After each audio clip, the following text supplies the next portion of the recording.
अर्थात किसी का भी नहीं है।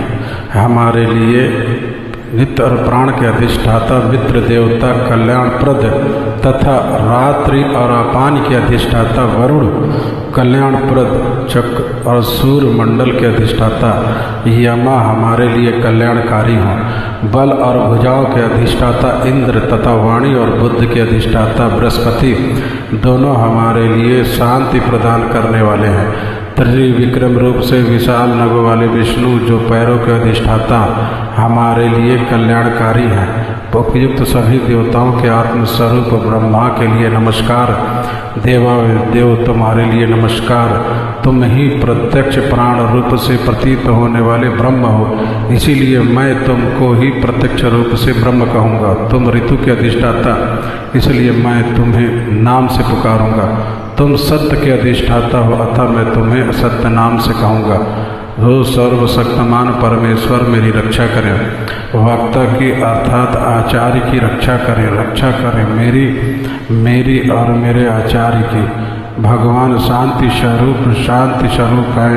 स्वरूप हैं जो तेजोमय किरणों के पुंज है। मित्र वरुण तथा अग्नादि देवताओं समस्त विश्व के प्राणियों के नेत्र हैं और स्थावर तथा जंगम सबके अंतर्यामी आत्मा है। वे भगवान सूर्य आकाश पृथ्वी और अंतरिक्ष लोक को अपने प्रकाश से पूर्ण करते हुए आश्चर्य रूप से उदित हो रहे हैं। मैं आदित्य रूप वाले स्वरूप वाले सूर्य मंडलस्थ महान पुरुष को, जो अंधकार से सर्वथा परे है, पूर्ण प्रकाश देने वाले परमात्मा है, उनको जानता हूँ। उन्हीं को जानकर मनुष्य मृत्यु को लांघ जाता है। मनुष्य के लिए मोक्ष प्राप्ति का दूसरा कोई अन्य मार्ग नहीं है।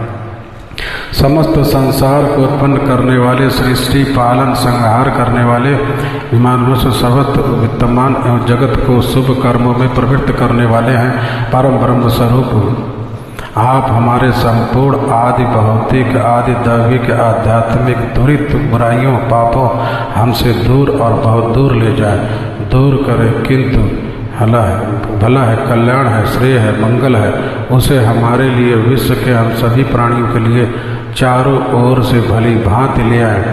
देह हे भगवान, आप सबकी ओर, तम से ज्योति की ओर तथा मृत्यु से अमरता की ओर ले चले। पुनात तत्सवितरणयम्। जिन भगवान सूर्य का प्रकाश तेजोमय मंडल विशाल रत्नों के समान प्रभासित अनादिकाल स्वरूप समस्त लोगों का दुख दारिद्र संहारक है, वो मुझे पवित्र करेगा। जिन भगवान सूर्य का विवरण मंडल देव समूह द्वारा अर्चित विद्वान ब्राह्मणों द्वारा संतुष्ट तथा मानवों को मुक्त देने में प्रवीण है, वो मुझे पवित्र करे, मैं उसे प्रणाम करता हूँ। जिन भगवान सूर्य का मंडल अखंड अविच्छेद ज्ञान स्वरूप तीनों लोकों द्वारा पूज्य सत्य रज तम इन तीनों गुणों से युक्त समस्त तेजों तथा प्रकाश पुंज से युक्त है, वो मुझे पवित्र करे। जिन भगवान सूर्य का श्रेष्ठ मंडल पूर्ण होने के कारण अत्यंत कठिनता से ज्ञान गम है तथा भक्तों के हृदय में धार्मिक बुद्धि उत्पन्न करता है, जिससे समस्त पापों का क्षय हो जाता है, वो मुझे पवित्र करे। जिन भगवान सूर्य का मंडल समस्त आदि व्याधि का उन्मूलन करने में अत्यंत कुशल है, जो ऋग यजुर तथा साम इन तीनों वेदों के द्वारा सदा संतुष्ट है, जिसके द्वारा भूलोक अंतरिक्ष लोक तथा स्वर्गलोक सदा प्रकाशित रहता है, वो मुझे पवित्र करे। जिन भगवान सूर्य के श्रेष्ठ मंडल को वेद विद्या विद्वान ठीक ठीक जानते तथा प्राप्त करते हैं, चारण गंध तथा सिद्धों का समूह जिनका गान करते हैं, योग साधना करने वाले योगी जन जिसे प्राप्त करते हैं, वो मुझे पवित्र करें। जिन भगवान सूर्य का मंडल सभी प्राणियों द्वारा पूजित है तथा इस मनुष्य लोक में प्रकाश का विस्तार करता है, जो काल का भी काल एवं अनादिकाल रूप है, वो मुझे पवित्र करे। जिन भगवान सूर्य के मंडल में ब्रह्मा एवं विष्णु की आज्ञा है, जिनके नाम उच्चारण से भक्तों के पाप नष्ट हो जाते हैं, जो क्षण कला काष्ठा सन्वंतर से लेकर कल्प पर्यंत काल तक कारण सृष्टि के प्रलय का भी कारण है, वो मुझे पवित्र करे। जिन भगवान सूर्य का मंडल प्रजापतियों की भी उत्पत्ति, पालन एवं संहार करने में सक्षम एवं प्रसिद्ध है, जिसमें यह संपूर्ण जगत संहृत होकर लीन हो जाता है, वो मुझे पवित्र करे। जिन भगवान सूर्य का मंडल संपूर्ण प्राणियों वर्ग का तथा विष्णु की भी आत्मा है, जो सबसे ऊपर श्रेष्ठ लोक है, शुद्धा के शुद्ध सारभूत तत्व है, सूक्ष्म से सूक्ष्म साधनों के द्वारा योगियों के देवादि के द्वारा प्राप्त है, वो मुझे पवित्र करे। जिन भगवान सूर्य का मंडल वेदवादियों द्वारा सदा संतुष्ट योगियों को योग साधना से प्राप्त होता है, मैं तीनों काल तीनों लोकों के समस्त तत्वों को ज्ञाता उन भगवान सूर्य को प्रणाम करता हूँ, वो मंडल मुझे पवित्र करे। पुराण श्रवण काल में पालनीय धर्म। जो लोग श्रद्धा और भक्ति से संपन्न, अन्य कार्यों की लालसा से रहित, मौन, पवित्र और शांत चित्त से पुराण की कथा को श्रवण करते हैं, वे ही पुण्य के भागी होते हैं। जो अधम मनुष्य भक्त रहित होकर पुण्य कथा को सुनते हैं, उन्हें पुण्य फल तो मिलता नहीं, उल्टे प्रत्येक जन्म में दुख भोगना पड़ता है। जो लोग तांबूल, पुष्प, चंदन आदि से पूजन सामग्री द्वारा प्राण की भली भांति पूजन करके भक्ति पूर्वक कथा सुनते हैं, वे निसंदेश दरिद्रता रहित अर्थात धनवान होते हैं। जो मनुष्य कथा होते समय अन्य कार्यों के लिए वहाँ से उठकर अन्यत्र चले जाते हैं, उनकी पत्नी और संपत्ति नष्ट हो जाती है। जो पापी अधम मनुष्य मस्तक पर पगड़ी बांधकर या टोपी लगाकर पवित्र कथा सुनते हैं, वो बगला होकर उत्पन्न होते हैं। जो लोग पान चबाते हुए पवित्र कथा सुनते हैं, उन्हें कुत्ते का मल भक्षण करना पड़ता है, यमदूत उन्हें यमपुरी में ले जाते हैं। जो ढोंगी मनुष्य व्यासनासन से ऊंचन आसन पर बैठकर कथा सुनता है, वह अक्षय नरकों का भोग करके कौवा होते हैं।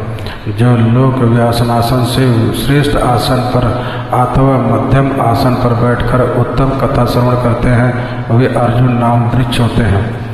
जो मनुष्य पुराण की पुस्तक और व्यास को बिना प्रणाम किए कथा सुनते हैं, वो विष्णु भक्षी होते हैं। जो लोग सोते हुए कथा सुनते हैं, वे अजगर सांप होते हैं।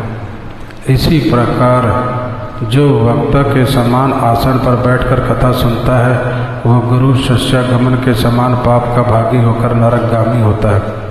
जो मनुष्य पुराणों के ज्ञाता व्यास और पापों को हरण करने वाली कथा की निंदा करते हैं, वे 100 जन्मों तक सूकर योनि में उत्पन्न होते हैं। जो मनुष्य इस पुण्य कथा को कभी भी नहीं सुनते, वे घोर नरक कर भोग करके बनाए गए सुअर होते हैं। जो नरश्रेष्ठ कही जाती हुई कथा का अनुमोदन करते हैं, वे कथा न सुनने पर भी अविनाशी परम पद को प्राप्त होते हैं। जो दुष्ट कही जाती हुई कथा में विघ्न पैदा करते हुए करोड़ों वर्षों तक नरकों का भोग करके अंत में ग्रामीण सुअर होते हैं। जो लोग साधारण मनुष्य को पुराण संबंधी पुण्य कथा सुनाते हैं, वे 100 करोड़ कल्पों से भी अधिक समय तक ब्रह्मलोक में निवास करते हैं। जो मनुष्य पुराण के ज्ञाता वक्ता को आसन के लिए कम्बल, मृगचर्म, वस्त्र, सिंहासन, चौकी प्रदान करते हैं, वे स्वर्गलोक में जाकर अभीष्ट भोगों का भोग करने के बाद ब्रह्मा आदि के लोगों में निवास कर अंत में निरामय पद को प्राप्त करते हैं। इसी तरह जो लोग पुराण पुस्तक के लिए उत्तम श्रेष्ठ आसन प्रदान करते हैं, वे प्रत्येक जन्म में भोगों का उपभोग करने वाले एवं ज्ञानी होते हैं। जो महापातकों से युक्त अथवा उपपात होते हैं, वे सभी पुराण की कथा सुनने से ही परम पद को प्राप्त हो जाते हैं। जो मनुष्य इस प्रकार के नियम विधान से पुराण की कथा सुनता है, वह स्वेच्छा अनुसार भोगों को भोग कर विष्णु लोक को चला जाता है। कथा के समाप्त होने पर श्रोता पुरुष प्रयत्न पूर्वक वस्त्र और अलंकार आदि द्वारा पुस्तक की पूजा करे, तत्पश्चात सहायक ब्राह्मण सहित वाचक की पूजा करे। उस समय वाचक को गौ, पृथ्वी, सोना, वस्त्र देना चाहिए। तद उपरांत ब्राह्मणों को मलाई, लड्डू और खीर का भोजन कराना चाहिए। तदनंतर परमात्मा व्यास से प्रार्थना करें, आप व्यास रूपी भगवान बुद्धि में बृहस्पति के समान पुण्यवान, शील संपन्न, सत्यवादी और जितेंद्रीय हैं। आपकी कृपा से मैंने इन संपूर्ण धर्मों को सुना है। इस प्रकार प्रार्थना करते हुए मान और सेवा से उनके मन को प्रसन्न करना चाहिए। जो मनुष्य इस प्रकार से आदरपूर्वक करता है वह सदा यशस्वी